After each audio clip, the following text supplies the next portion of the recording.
우리 지난주에 수요체플 우리 말씀 전하고 난 다음에 아마 제가 우리 학교 교목사역하면서 가장 많은 질문을 받고 또 학생들이 찾아오고 마치 니고데모가 예수님께 찾아왔던 그 심정이 무엇인지 알 것 같은 그런 한 주를 보냈었습니다.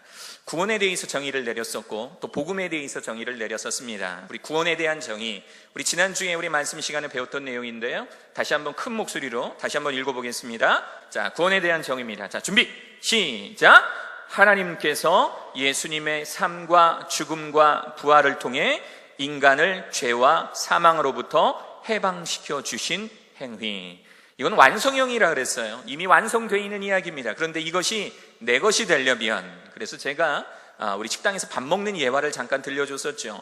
우리가 당당하게 식당에 가서 우리가 밥을 먹는 이유는 우리 어머니가 아버지께서 이미 내 식비를 계산해 주셨다라는 확고한 믿음이 있기 때문에 먹지 않습니까?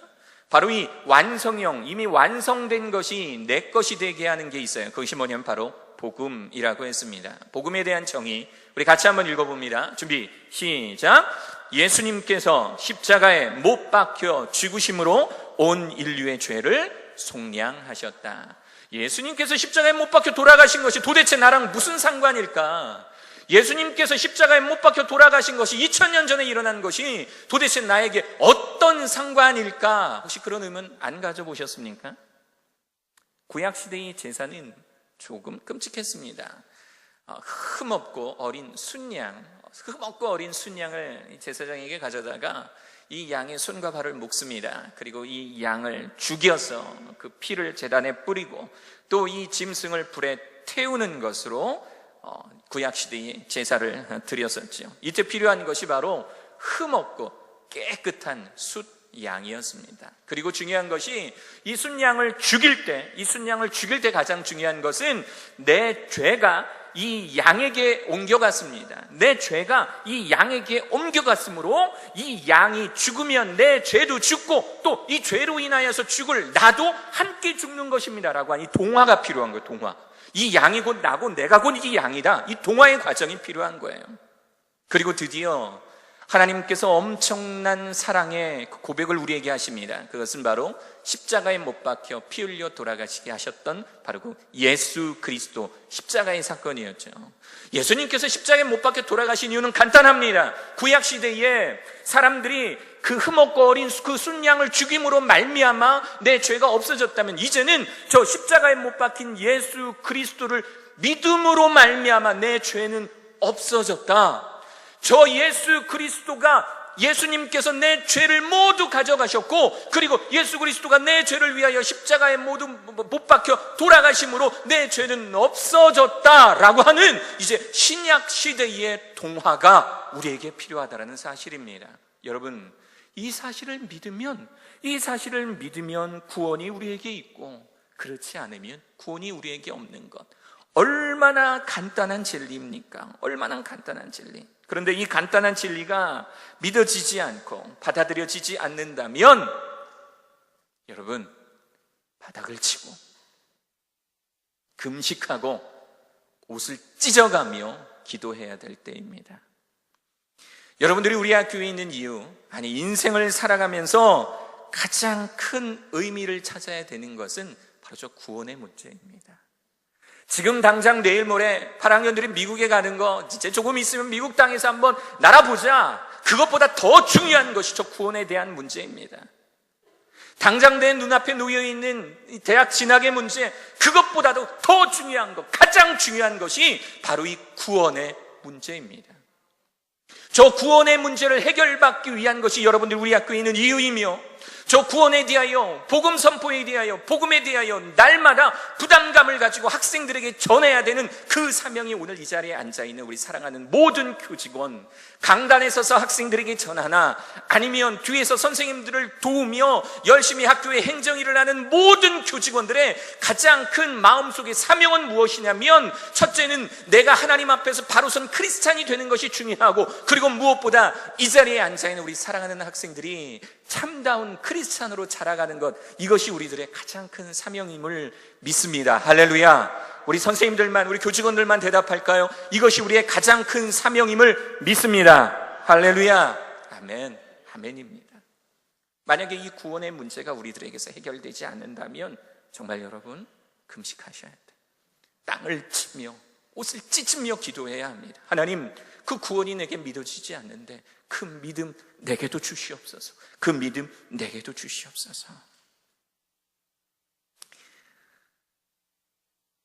어떤 아파트에 지난주에 못 보여준 동영상 설명하는 거예요.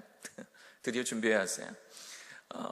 어떤 아파트에 교회에서 전도를 나간 거예요. 아마도 여자분이 나간 것 같아요. 여자분 두 분이, 보통 전도는 두 분, 세 분 같이 가니까 띵동 아파트 문을 눌렀습니다. 초인종을 누르니까 안에서 누구세요? 하는 어떤 여자의 목소리가 들려오죠.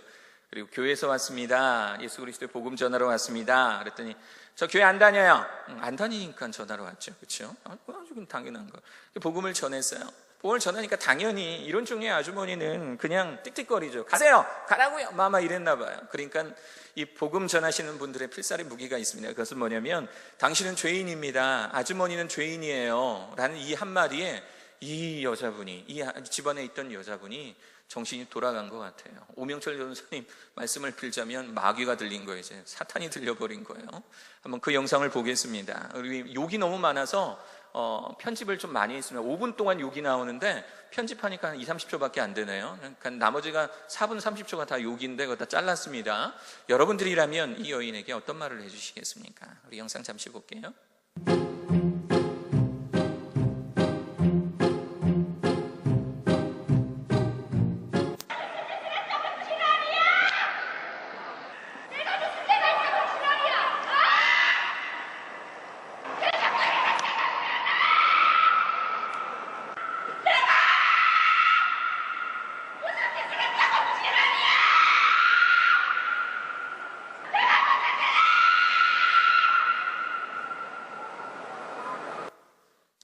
내가 무슨 죄야? 라고 하는 이 여인에게 여러분들은 뭐라고 대답해 주시겠습니까? 예, 사실은요, 진짜 한 5분 동안 계속 잠깐 우리 편집의 실수로 여기 잠깐 자막으로 뜨기는 했지만 저런 종류의 욕이 한 5분 동안 계속됩니다. 5분 동안. 정말 두렵고 떨리는 마음이 없이는 저 영상을 처음부터 끝까지 볼 수가 없지요. 성경에 보면 이런 말씀이 있어요. 고린도전서 1장 18절에 우리 같이 한번 큰 목소리로 준비 시작. 십자가의 도가 멸망하는 자들에게는 미련한 것이요 구원을 받는 우리에게는 하나님의 능력이라. 제가 구원받은 자로서 하나님 앞에 서 있을 때마다 때로는 인간적으로 어렵고 힘들 때가 있어요. 저도 사람이니까. 때로는 위기가 닥쳐옵니다. 저도 흔들릴 때가 있어요. 마음에 어려울 때가 있어요. 이거 도대체 어떡하지? 이거 도대체 어떻게 해결해야 되지? 할 때 제가 붙잡는 것은 십자가입니다. 십자가.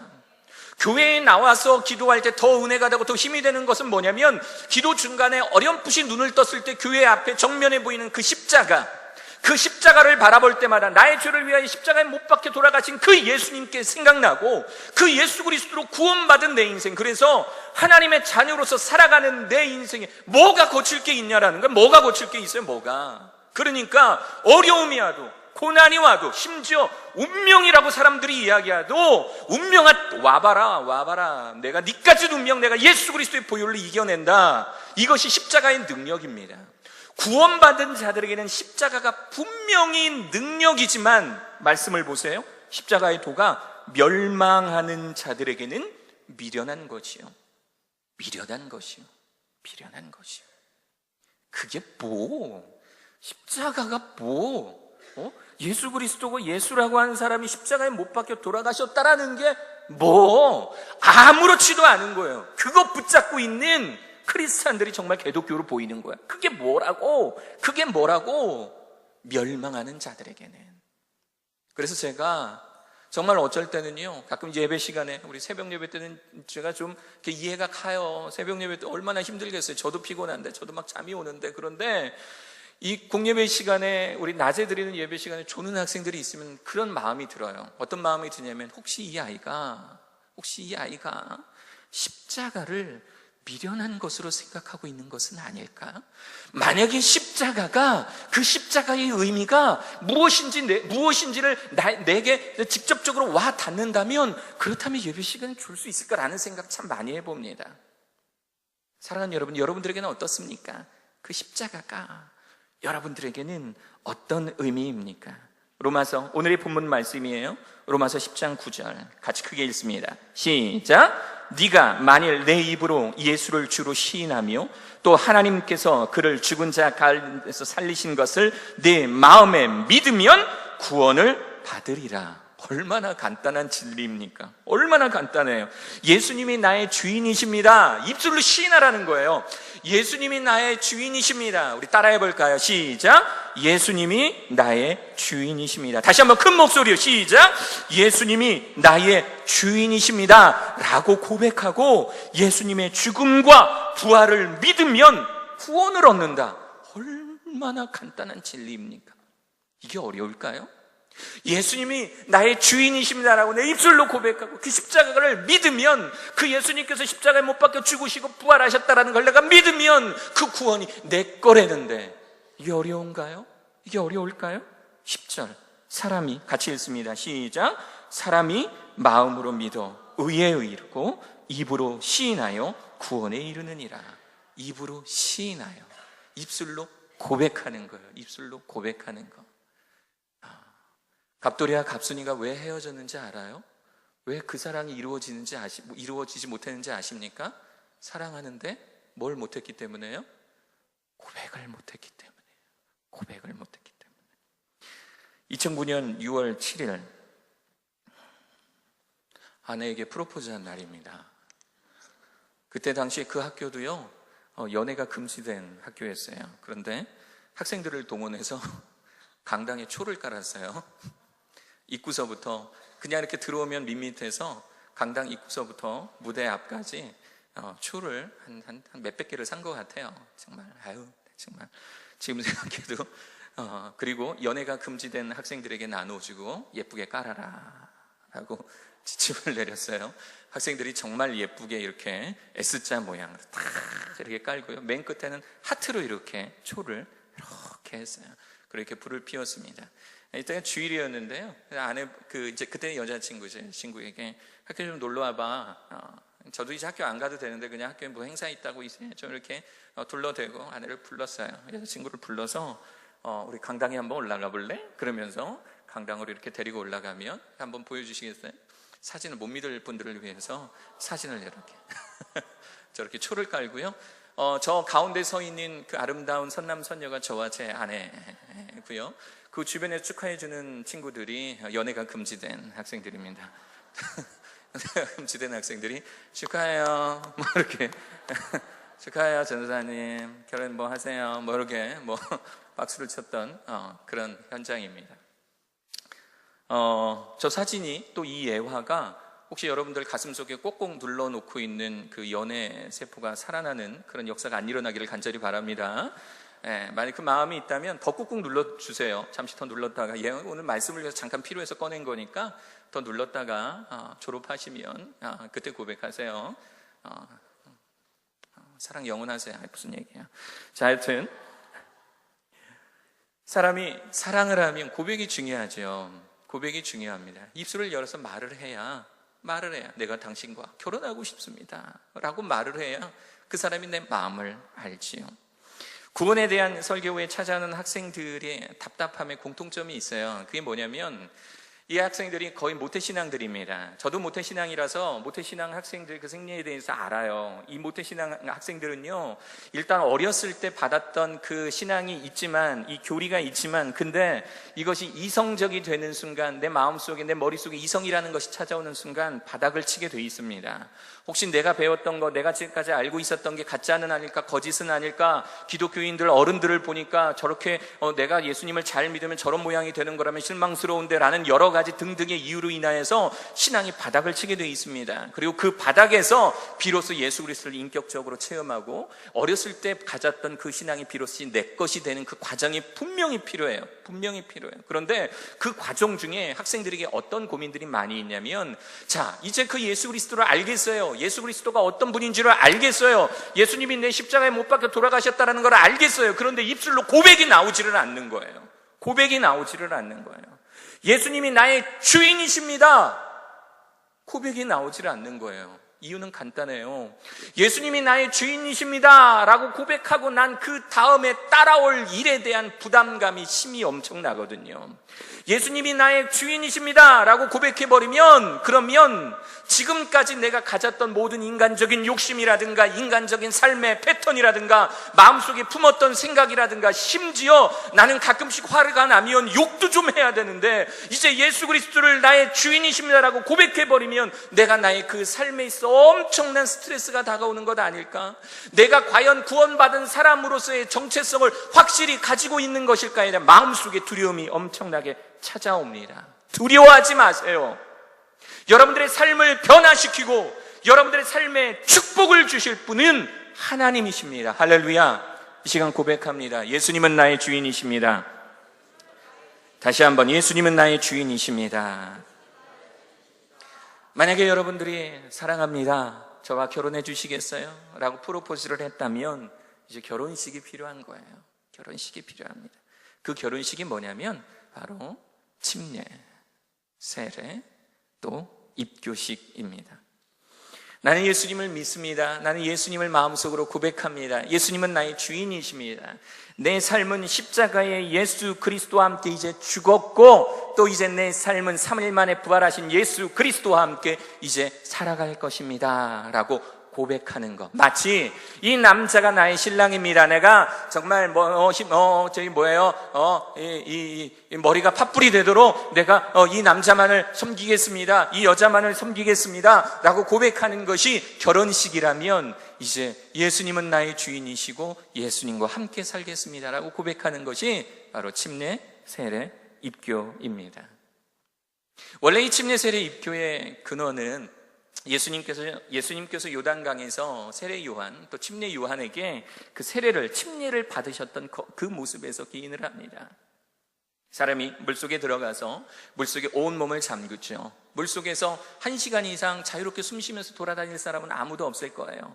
물이라는 것은 씻음의 의미도 있지만 다른 의미로 죽음이라는 의미도 있습니다. 그리고 물속에 들어갔다가 꺼내는 것은 내가 죽음으로부터 부활하였다라는 것을 의미합니다. 나는 죽었고 이제 예수 그리스도와 함께 살았다. 이것이 침례의 의미지요. 이것이 기독교의 역사에 있어서 여러 가지 이유, 기독교가 박해받는 과정이라든가, 또는 이렇게 많이 모인 회중 가운데서 물을 어디서 가져올 수 없는 그런 특별한 상황에 의해서 교회의 풍습이, 인정되는 교회의 풍습이 이제 세례로 바뀌어 갑니다. 그리고 이 침례가 많은 물 가운데서 필요로 했다면, 이제 예를 들어 기독교가 박해가 되는 그런 과정 속에서 물에서 침례를 받는 것이 부담스러웠기 때문에 작은 물을 떠놓고 그 물을 머리에 뿌리는 행위, 또는 씻어내는 행위를 통하여서 침례를 대신하기로 하였습니다. 이것이 세례입니다. 또 어떤 교단에서는 부모님의 신앙의 고백에 따라 내 아이에게 유아 세례를 주는 경우가 있어요. 유아 세례를 줬으면 괜찮습니다. 그것이 신학적으로 어떤 문제가 있다는 것을 얘기하는 것이 아니라, 그 유아 세례를 받은 아이가 나중에 장성해서 여러분 나이 정도 됐을 때, 그때 당시 내가 받았던 세례가 부모님의 신앙 고백이었다면 지금 내가 믿는 예수 그리스도, 내가 입술로 고백할 수 있습니다, 시인할 수 있습니다 라고 하는 그때가 됐을 때, 예수님이 나의 죄를 위하여 십자가에 못 박혀 돌아가시는 것이 믿어지며 내가 그 예수 그리스도를 나의 주인으로 받아들이겠습니다 라고 비로소 입술로 시인할 수 있을 때, 바로 그 사람, 그 학생을 교회의 한 회원으로서 두기 위하여서 입교식이라는 과정을 거치게 됩니다. 그러면 침례, 세례, 입교를 받은 학생들은 한 교회의 일원이 되고 회원이 되어서 그 교회 안에서 흔히 말하는 투표권 등 교회 안에 정치에 참여할 수 있게 되는 자격을 얻게 되는 것이지요. 그런데 이 침례, 세례, 입교가 중요한 것은 정치적인 이것을 말하는 것이 아닙니다. 바로 신앙의 고백입니다. 믿음의 고백입니다. 믿음의 고백이 필요한 거예요. 제가 이 구원 또는 침례, 세례, 입교에 대해서 이야기할 때 찬양팀 또는 성가대에 대해서 이야기를 합니다. 찬양팀과 성가대가 구원의 확신이 있어야 하는 이유, 또 침례, 세례, 입교를 받아야 되는 그 이유는 분명합니다. 매우 분명합니다. 왜냐면 만약에 앞에 서서 찬양하는 친구들이 마음에 고백이 없어요? 예수 그리스도가 믿어지지 않는 그 상태로 내가 노래를 한다, 찬양을 한다? 그것은 찬양이 될 수가 없지요. 왜냐하면 내가 찬양하는, 내가 노래하는 그분, 그 예수 그리스도, 그 하나님이 믿어지지 않는 가운데서 노래하는 것이 찬양일 리가 있겠습니까? 저는 성가대와 찬양팀을 보면서 오늘도 율동 굉장히 예쁘게 했잖아요. 우리 학생들이 율동도 잘합니다. 제가 문경 캠퍼스 하면 딴 학교에 있을 때부터 우리 문경 캠퍼스 그러면 정말 율동하는 학생들의 그 역동적인 모습이 항상 부러웠었어요. 항상 부러웠었어요. 정말 너무 열심히 율동을 합니다. 그런데 만약에 그 율동하는 친구들이 마음속에 예수님을 향한 그 고백이 없다면, 마음속에 예수님이 나의 주인이라는 고백이 없다면 이 율동은요 그냥 백댄서가 되는 거예요. 만약에 믿음의 고백 없이 찬양하고 있다면 그것은 노래에 불과합니다. 만약에 여러분들 마음속에 예수님을 향한 그 믿음이 있고 예수님이 나의 주인이라고 하는 그 뜨거운 그 믿음이 있다면 침례, 세례, 입교에 순종하여야 됩니다. 이것은 저의 명령이 아니라 성경에 있는 하나님의 명령이기 때문입니다. 사랑하는 교직원 여러분, 여러분들 가운데에 혹시입니다. 아직까지도 구원의 확신이 흔들리고 있는 분 계십니까? 혹시 여러분들 가운데 내가 구원의 확신이 없는 상태에서 아이들을 대하고 계시지는 않으십니까? 만약에 그렇다면 이것은 굉장히 너무너무 중요한 문제입니다.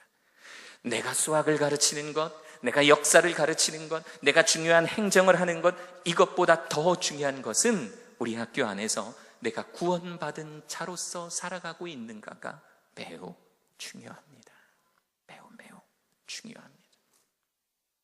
많은 학생들이 저에게 찾아와서 질문했던 것 한 가지가 또 있습니다. 이것만 말씀드리고 좀 마칠게요. 정리하겠습니다. 어떤 학생들이 찾아와서 뭐라고 이야기하냐면, 목사님, 세상에 크리스찬이라고 하는데, 지는 구원받았다라고 하는데 너무 악한 사람이 많아요. 너무 죄를 많이 저지르는 사람이 많아요. 얼마 전에도 정말 말하기 참 창피하지만 어떤 목사님이 또 사고 하나 또 쳤어요. 아주 그냥 어쩔 때는 제가 목사인 게 너무너무 불편할 때가 있어요. 어쩔 때는 혹시 그 뉴스에 저라도 나올까봐, 또 제가 또 뭐 잘못하면 나올까봐 항상 이렇게 고민하고 조심하게 됩니다. 목사님, 그렇게 큰 죄를 많이 지은, 예를 들어 크리스찬인데 사람을 죽이거나 사기를 쳤거나 하는 그 사람도 구원을 받나요? 그 사람도 천국 가나요? 혹시 여러분은 그런 생각, 이런 질문 안 해보셨어요? 그렇게 저 사람은 크리스찬이래, 교회에 잘 다니고 있다는데, 근데 저렇게 나쁜 사람 나 처음 봤어, 저렇게 악한 사람 나 진짜 처음 봤어, 저 사람에게도 구원이 있을까? 혹시 여러분 이런 생각 안 해보셨습니까? 저는 이렇게 질문하는 친구들에게, 또 이렇게 궁금해하는 친구들에게 저는 반대로 이런 질문을 해보고 싶어요. 그 구원이라는 것, 그 구원은 누가 주는 겁니까? 그 구원이라는 거, 그래, 저 사람이, 저 크리스찬이 하나님을 믿는데, 그래서 구원을 받았대. 그러면 그 구원이라는 거 누군가를 줬으니까 받았을 텐데, 그 구원 누가 주는 걸까요? 어려운 말로 구원의 주체가 누구냐는 거예요. 그 구원 도대체 누가 주는 걸까요? 사람이 구원을 주지는 못합니다. 구원받았다 함은 하나님께서 그 사람에게 구원을 주었다라고 하는 거예요. 다시 말하면 저 사람이 죄인이다, 죄인이 아니다, 저 사람은 이만큼 죄인이고 저 사람은 이만큼 착한 사람이야 라고 판단하는 것도 역시 인간이 아니라 하나님이라고 하는 것이죠. 유명한 책 중에 예수와 함께한 저녁 식사에 이런 예화가 나와 있습니다. 자, 여기 종이를 한 장 갖고 왔어요. 자, 여기를 한번 보시겠어요, 이제? 다이어리 그만 적으시고요. 여기 한번 보세요. 이 종이가 한 장 있어요. 이 종이를 제가 반으로 이렇게 접어보겠습니다. 반으로 딱 접었어요. 자, 이제 종이를 펴볼게요. 위와 아래로 구분이 됩니다. 이제 여러분들과 함께 재미있는 작업을 한번 해보도록 할게요. 자, 위에다가는요, 여러분들이 생각하기에 이 세상에서 가장 착한 사람을 쓰면 됩니다. 여러분 생각 가장 착한 사람. 여기다가는 여러분들이 생각하기에 가장 악한 사람을 쓰시면 되는 거예요. 자, 위에서부터 한번 해볼까요? 여러분들이 생각하기에 이 세상에서 가장 착한 사람이다. 누가 있을까요? 한번 아무나 대답해 보세요. 네, 고용훈이요? 네, 감사합니다. 고용훈을. 네, 누가 있을까요? 이 세상에서 가장 착한 사람이다. 가장 착한 사람이다. 누구요? 누구? 스티븐이요? 네, 스티븐이 나왔으니까요. 우리 스티븐 문을 한번 적어볼게요. 스티븐. 예, 이렇게 적었습니다. 자, 여러분들이 생각하기에 가장 악한 사람 누가 있을까요? 누구요? 학생 이름 빼고 가만 안 둔다. 학생 이름 빼고요. 누가 있을까요? 예? 김정은. 예. 우리 변영아 사모님께서 큰 목소리로 김정은 말씀하셨어요. 우리 학교에 동명이인이 없는 게 얼마나 다행인지 모릅니다. 자, 여기서 인정하기는 싫지만 가장 착한 사람과 가장 악한 사람 이름이 있습니다.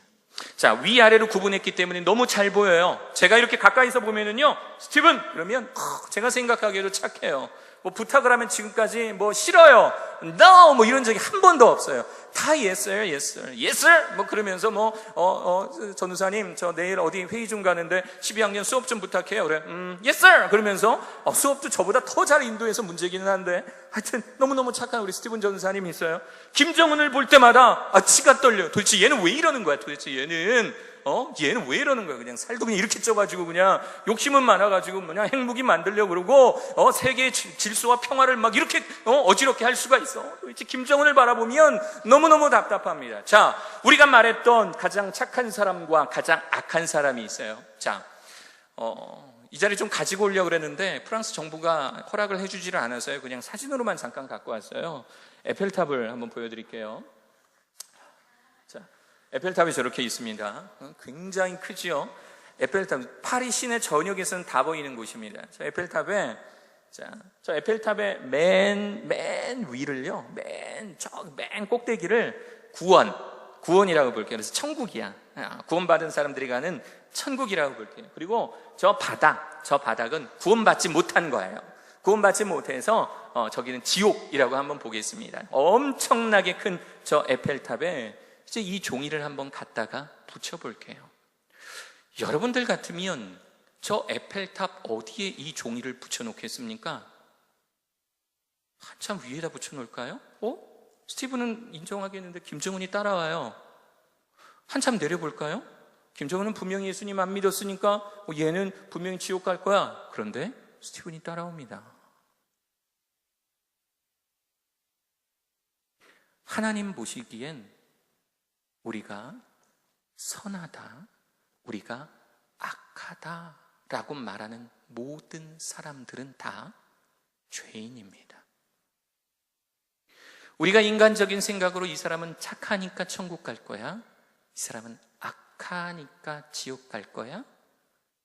혹시 여러분들 스스로 여기에 여러분들 이름 적지 않으셨습니까? 혹시 여러분들 스스로 여러분들이 싫어하는 그 누군가를 이곳에 적지 않았어요? 그렇다고 칩시다. 하나님 보시기에는 모두 죄인일 뿐입니다. 이 죄인이 점프를 한다고 해서, 이 죄인이 장대 높이 뛰기로 뛰어오른다라고 해서 저 구원받은 저 천국으로 갈 수는 없어요. 죄인이요, 자신의 노력으로 뜀뛰기를 해서 날라서 나는 구원받을 거야, 인간적인 생각으로 위로 올라간다? 있을 수 없는 일입니다. 사람의 관점으로는 너무너무 잘 보여요. 이 사람은 착한 사람이야, 이 사람은 악인이야, 이 사람은 선한 사람이야, 이 사람은 지옥 가도 마땅한 사람이야 라고 말하지만 하나님 보시기에는 그냥 모두 다 죄인인 것 뿐이에요. 이 죄인을 하나님께서 구원받게 해주신 바로 그 이름, 예수 그리스도. 우리가 행위로는 천국 갈 수 없지만, 행위로는 구원받을 수 없지만, 나를 의롭게 하시고 나를 하나님의 그 찬란한 나라, 하나님과 함께 늘 영원히 사는 그 생명의 땅 천국으로 인도하시는 것은 순전히 하나님의 은혜라는 겁니다. 우리가 잘나서 구원받는 거 아닙니다. 우리가 잘생겨서 구원받는 거 아닙니다. 예뻐서 구원받는 것도 아니고, 공부 잘해서 구원받는 것도 아니고, 집에 돈이 많아서 수백억 수천억의 돈이 있다고 해서 구원받는 것이 아닙니다. 오로지 하나님의 은혜